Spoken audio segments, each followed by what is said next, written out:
Have you ever heard a song or caught a scent that instantly transported you to a memory from your past? That powerful emotional pull is called nostalgia. Once dismissed as only sentimental or even unhealthy, it is now being re examined through the lens of psychological science.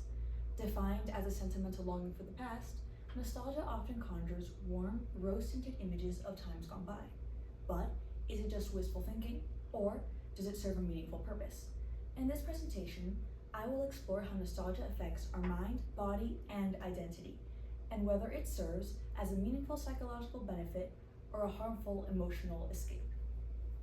To fully understand this, we must also explore how nostalgia is defined, how it functions psychologically, and how both its benefits and dangers shape our understanding of the past. My research question is, does nostalgia serve as a psychological benefit? After having reviewed a range of scholarly sources, I've concluded from my thesis that nostalgia enhances emotional well-being, strengthens social connections, and builds resilience. However, this benefits only occur when we interact with nostalgia truthfully. When nostalgia becomes false nostalgia or a distorted or idealized memory, this could prevent growth, could cause a disconnection with society and others, and create a dissatisfaction with our past.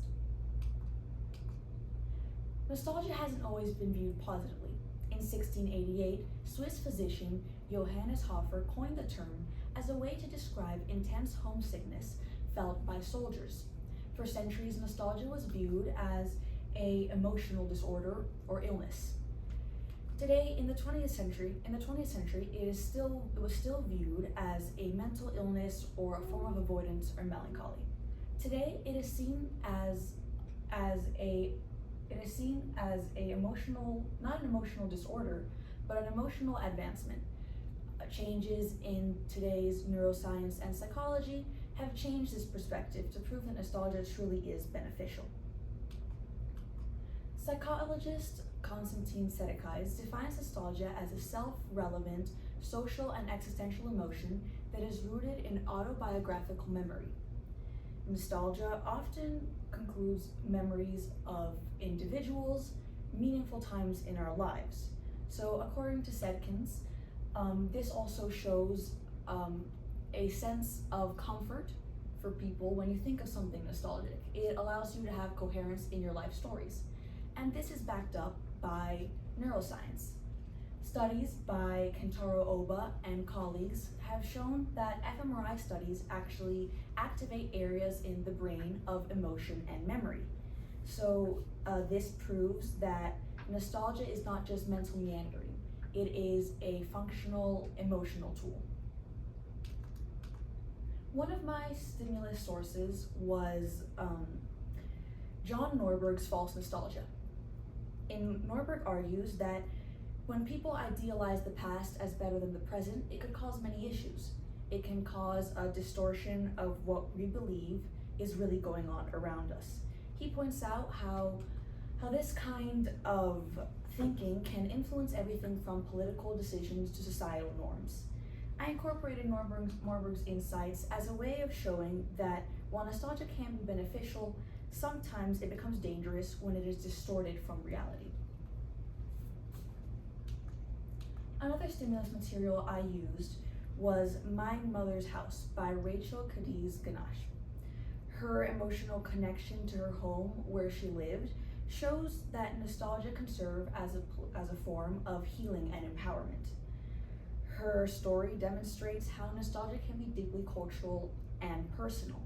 I use this source to show how nostalgia can also allow psychological strength by helping people find parts of their identity and history. Nostalgia significantly enhances emotional well-being. A study by Lee concluded that nostalgic experience increased gratitude, which in turn increases happiness and boosts emotional stability. Psychologist Clay Rootgood defines nostalgia as an emotional buffer, which can lower anxiety, elevate our moods, and help us find purpose. Participants in many studies have found that when reflecting on nostalgia, they have lower cortisol levels, the stress hormone. So they feel more at peace, they feel more clarity, and they feel more soothed with their everyday lives. These findings show that nostalgia doesn't just make us feel good, it has an actual psychological impact on us. Another key benefit of nostalgia is its ability to reinforce social bonds. Sedekaides and Wilshutz have discovered that nostalgic memories often include family members, friends, and romantic relationships. So all these memories reinforce feelings of us being supported and loved by those around us. Yu and Zhang found that nostalgia can reduce loneliness, boost self-esteem, and help us overall, especially for individuals who might feel isolated or have issues connecting with others. So, shared memory is also another way that nostalgia helps us as a whole. Especially when people feel isolated, the positive social emotions that we share with one another could give us a better sense of community and understanding of each other. All of these could help as a shield for us during times of distress or change or even uncertainty. Research also shows that nostalgia can increase our resilience. Schenken's study on European population found that nostalgic thinking can help people feel stronger and at ease during times of political and economic upheaval. Jeffrey Green found that nostalgic reflection can be a tool of transformation. It could allow us to turn what was once meaningful into a future hope that we continue to use on every day.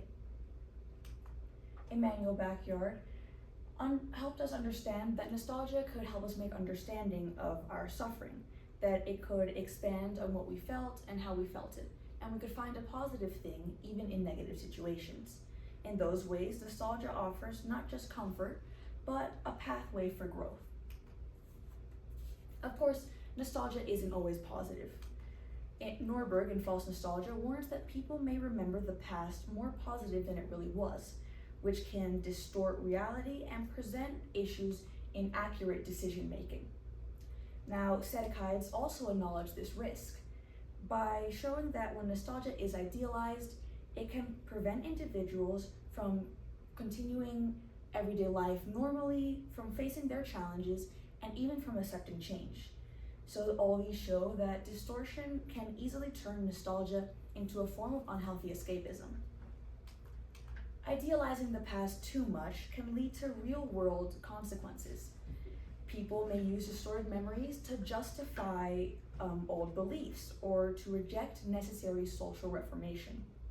This creates tensions between generations, where older generations long for a life that no longer exists, and younger generations feel invalidated. It could also lead to personal stagnation, where individuals cling to old memories or old times that no longer serve them. They're stuck living in the past instead of moving forward.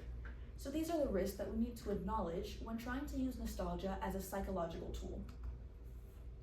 Beyond mental health and resilience, nostalgia has cognitive benefits.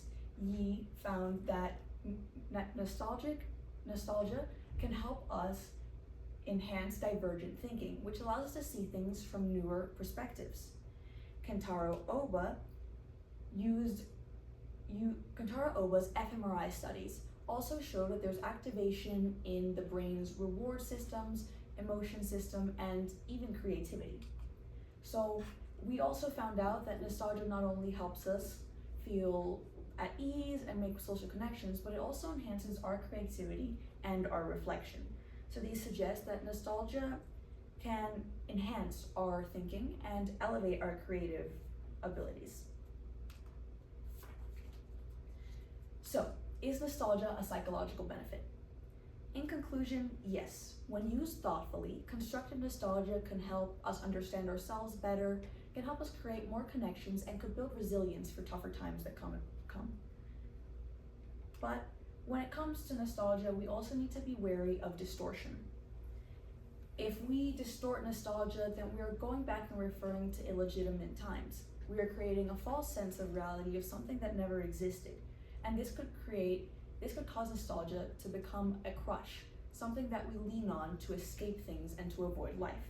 So nostalgia is best used in in reality. When you think of something nostalgically, it needs to be something that was true and something that was happy for it to have a benefit for you. So, as I close, I want you to reflect personally. Think of a memory or a time when you were happy, or a time that you wanted to recreate. Now, was it joyful? Do you feel any more at ease or any more calm? If so, then you just experienced the psychological benefit of nostalgia firsthand. Okay, I have a couple of questions for you. First question is, how did your research question evolve as you moved through the research process? Well, in the beginning, my research question was much broader. I was covering not just what made nostalgia beneficial, but also encompassing everything that made it negative. Originally, my research question was, is nostalgia beneficial or not? Was it nostalgia beneficial, or does it serve as an emotional escape? So through researching, I found mostly positive things about nostalgia, and I decided to make it more specific when it comes to psychological enhancements. So my research, which showed benefits and engagement in creativity, led me to change my research question to go along better with my findings. Okay, and what additional questions emerged from your research? Why are these questions important?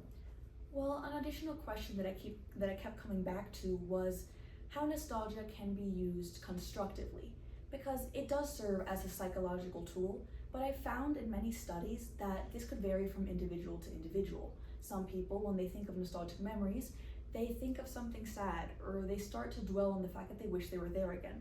So I think it's important that we find out how to make sure people use nostalgia not only constructively, but positively. And I think this is important because if not, then we cannot consider nostalgia to be a psychological tool that enhances our well-being.